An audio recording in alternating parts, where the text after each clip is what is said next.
भाई किसी मित्र ने एक प्रॉब्लम लिखी है और इस पर मेरी राय जानना चाहते हैं। तो वो ये कह रहे हैं कि मेरे मन में नेगेटिव थिंकिंग बहुत आती है अपने कोलीग्स के प्रति।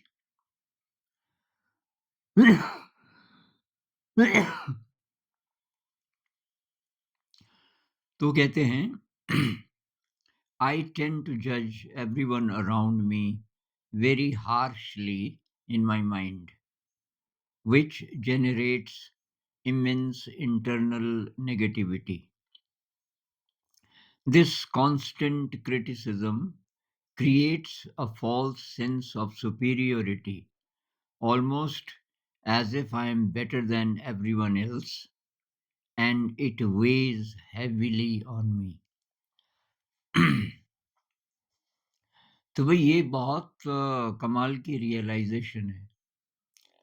अपनी ऐसी वीकनेस इतनी क्लियरली पता चल जाए तो ये तो कमाल की बिगिनिंग है। मतलब पहला स्टेप तो यही है कि हमको ये पता चले कि भई क्या प्रॉब्लम है, मेरे अंदर क्या कमी है।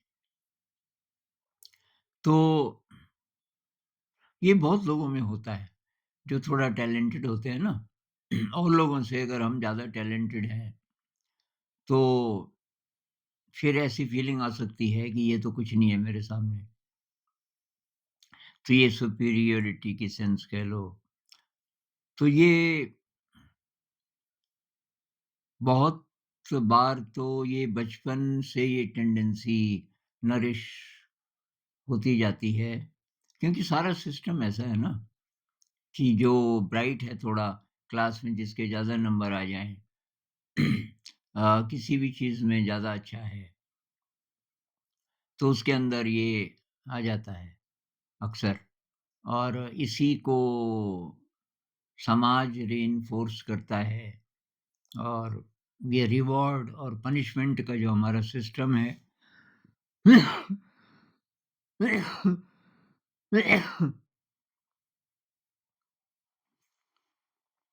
कि जो फर्स्ट आया तो आगे ही चला गया तो उसको रिवॉर्ड देते हैं। तो क्या करें? तो इस पे लगातार काम करना पड़ेगा। एक तो ये याद रखना पड़ेगा कि भई ठीक है, मैं टैलेंटेड हूँ, लेकिन बहुत सारे मेरे से भी ज़्यादा टैलेंटेड हो सकते हैं। तो अगर मेरी यही टेंडेंसी होगी तो वहाँ क्या होगा मेरा? जहाँ दूसरे लोग मुझसे ज़्यादा टैलेंटेड हैं। तो ये एक तो क्षमा भाव विकसित करना पड़ेगा। क्षमा भाव कह लो, टॉलरेंस कह लो, दूसरे लोग स्लो हैं, आप बहुत फ़ास्ट हैं कई चीज़ों में, कोई बात नहीं भई, सबका अलग-अलग ढंग से इवोल्यूशन हो रहा है। हर इंसान अपने रास्ते पर है, अपनी गति से ही वो आगे बढ़ेगा। बहुत बार जो लोग बहुत चुस्ती-फुर्ती वाले हैं और उनके इर्द-गिर्द लेज़ी लोग हों कि भई काम ही नहीं कर रहे टाइम पे, ये काम पेंडिंग पड़ा हुआ है, फालतू की बातें खूब कर रहे हैं, तो उन पे गुस्सा आ सकता है। हम बोले ना बोले, पर मन ही मन में ये आ सकता है कि यार ये इंसान है, ये कैसे लोग हैं? तो फिर वही भई खुद को ठीक रखना है बस, हम दुनिया को नहीं बदल सकते। मतलब हम साथियों को नहीं बदल सकते, वो बदलेंगे तो खुद ही बदलेंगे। हो सकता है कि आपसे प्रेरणा मिल जाए उनको कभी, लेकिन उनके लिए हम प्रार्थना कर सकते हैं और क्षमा भाव, जो लिमिटेशंस हैं लोगों की, ये याद रखें कि भई हर इंसान अलग जगह है और हम जहाँ हैं, हमसे आगे पता नहीं कितने हैं। ये मैं सोचता था ना कि ये तो बहुत आसान है संगीत में, जैसे कोई धुन निकालना। जब मैं हारमोनियम सीख गया, कोई नया गाना है तो थोड़ा-सा प्रैक्टिस के बाद 5-10 मिनट में उसकी धुन निकल जाती थी। फिर अब दूसरे लोग सीख रहे होते थे, तो वो एक ही लाइन पे कई दिन लगे हुए हैं। मतलब आज 2-3 लाइनें सीखी थी, पर कल फिर भूल गए और फिर परसों फिर भूल गए और वो 2 हफ्ते बाद भी उसी को बजा रहे हैं, एक ही लाइन को। मैं सोचता था यार ये कैसे लोग हैं?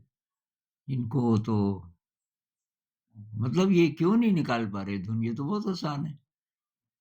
मैं तो 10 ही मिनट में फिगर आउट कर लेता हूँ। लेकिन फिर क्या हुआ कि एक जगह मुझे मौका मिला, ये क्रिसमस कैरल होते हैं। क्रिसमस नज़दीक था और किसी स्कूल में और शायद ऋषि वैली में और एक टीचर मेरे पास आई। वो अम, पढ़ाती तो कुछ और थी पर उसको शौक था म्यूज़िक का और ख़ासकर ये क्रिसमस कैरल्स। अब इस तरीके का संगीत ये पहली बार था, उसने मुझे ले लिया कि तेरी आवाज़ अच्छी है। अब उसमें तो 3-4 ट्यून्स होती हैं मेरे ख़्याल से, तब एक साथ सब गाते हैं। जैसे ये गाना था ना एक, साइलेंट नाइट, होली नाइट, एक क्रिसमस का गाना है। तो एक ट्यून तो ये है, इसको शायद सोप्रानो बोलते हैं, थोड़ा ऊँचे पिच वाली। Silent night, Holi night. अब उसमें दूसरी ट्यून थी, तो कुछ लोग वो गा रहे थे, ये बेस बोलते हैं शायद उसको, साइलेंट नाइट, होली नाइट, लगभग एक ही सुर नीचे वाला। अब ये मैंने कभी नहीं किया था कि दूसरा कोई दूसरी ट्यून में गा रहा है और उसके साथ-साथ आप दूसरी ट्यून में गा रहे। मैंने कहा यार ये क्या है? एक ही ट्यून में गाओ ना। तो हँसने लगी, उसने कहा कि नहीं ये ऐसे ही होता है और इसमें ये सारा एक साथ। वो मेरे लिए बहुत डिफ़िकल्ट था। अब दूसरे लोग फटाफट पिकअप कर ले रहे थे, उनको पता था पहले से। तो वहाँ मुझे पता चला बहुत प्रकार का म्यूज़िक ऐसा हो सकता है, जिसमें मैं सबसे पीछे हूँ।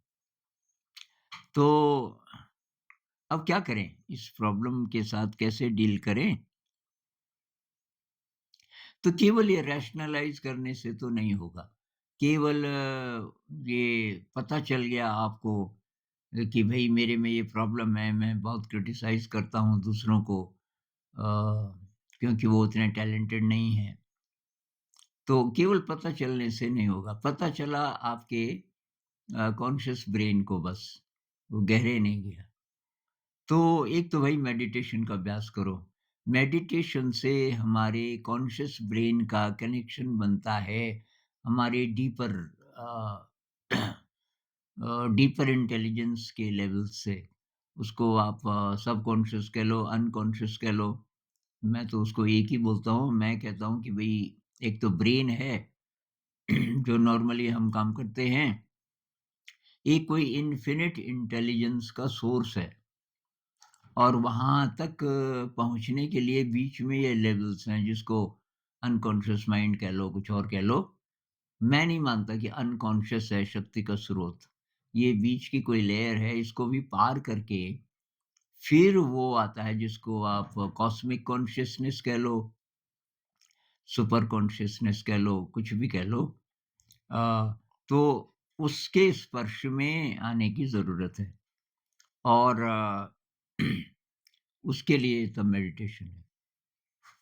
और मेडिटेशन अगर आप शुरू करेंगे, तो उसमें फिर ये उसकी जो सहायक चीज़ें हैं, उनका ध्यान रखना पड़ेगा। तो मैं तो रिकमेंड करता हूँ विपस्सना मेडिटेशन क्योंकि इसमें ये जो शील है और पारमिताएँ हैं ये शुरू से इनकी बात होती है कि भई ये अगर है, तो ये सपोर्टिंग चीज़ें हैं और तब ध्यान में आप सफल होंगे। तो उसमें ये आता है विनम्रता, कृतज्ञता, इनका अभ्यास करना है।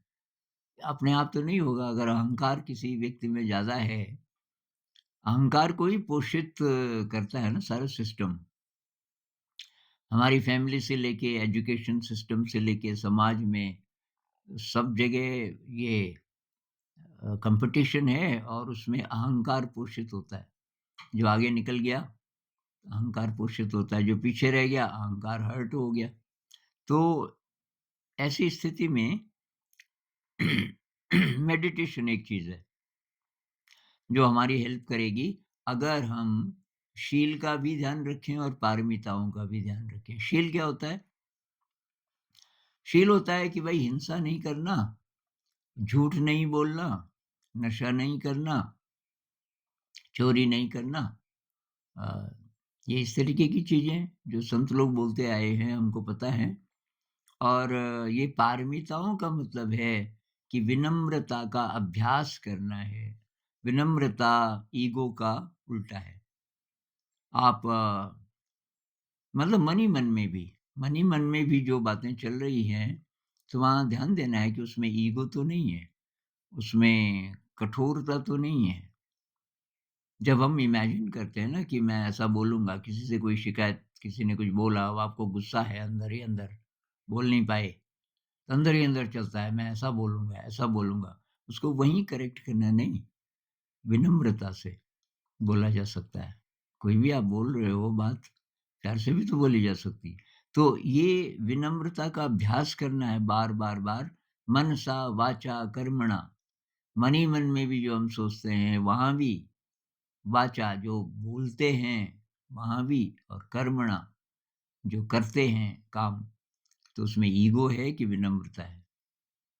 कृतज्ञता, ग्रैटिट्यूड जो है आपके पास, अभाव को देखने की बजाय अबंडेंस को देखो।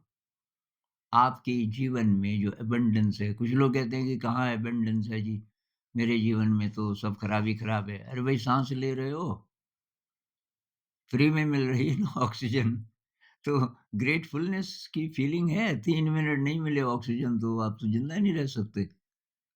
ये गुरुत्वाकर्षण है पृथ्वी और सूरज का, 1 सेकंड के लिए टूट जाए गुरुत्वाकर्षण, तो पृथ्वी तो जल जाएगी, बड़ी तेज़ी से अंतरिक्ष में गिर के जल जाएगी। तो ग्रेटफुलनेस है, आज सूरज चमक रहा है, ये सर्दियों का टाइम है और सूरज की रोशनी तो बहुत दुर्लभ होती है बहुत जगह।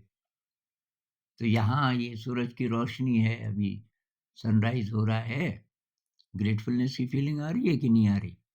आपके पास आज के दिन खाना है, कई लोगों को नहीं मिलता खाना, पर्याप्त खाना नहीं मिलता। आपके पास शुद्ध पानी है इत्यादि जो चीज़ें हैं, आप टेकन फॉर ग्रांटेड मत लो, उनके लिए ग्रैटिट्यूड का अभ्यास करो रोज़, बार-बार आई एम ग्रेटफुल। अगर आप किसी बड़ी शक्ति को मानते हो, तो ओह गॉड आई एम ग्रेटफुल। तो ये अगर हम करेंगे, ग्रैटिट्यूड का अभ्यास, विनम्रता का अभ्यास, सेवा, निस्वार्थ सेवा, तो इससे क्या होगा? इससे ये ईगो कम होना शुरू होगा और इधर से आप ध्यान से अपनी शक्ति बढ़ा ही रहे हो। ध्यान से जो शक्ति बढ़ती है, तो उसका हम सदुपयोग कर सकते हैं। असर कब होगा ये डिपेंड करेगा कि कितनी तीक्ष्णता है, आप के मेडिटेशन में कितनी गहराई है और केवल उसी-उसी पे विश्वास मत करो, मेडिटेशन से भी ईगो आ सकता है। जैसे आपने मेडिटेशन सीखा और लोग नहीं करते ध्यान, आपके मन में ये आ सकता है कि ये तो कुछ नहीं है, ये तो ऐसे ही कीड़े-मकोड़ों की तरह है, मैं तो ध्यान करता हूँ। ये भी ईगो है और जबकि आपका ध्यान पता नहीं अभी कितना डीप है कि नहीं है कि। अब मेडिटेशन से असर कब होगा ये डिपेंड करता है कि कितना ज़्यादा आप गहराई से उसमें जाते हैं। तो ये आप अभ्यास करेंगे तो धीरे-धीरे ये हो जाएगा। नमस्कार।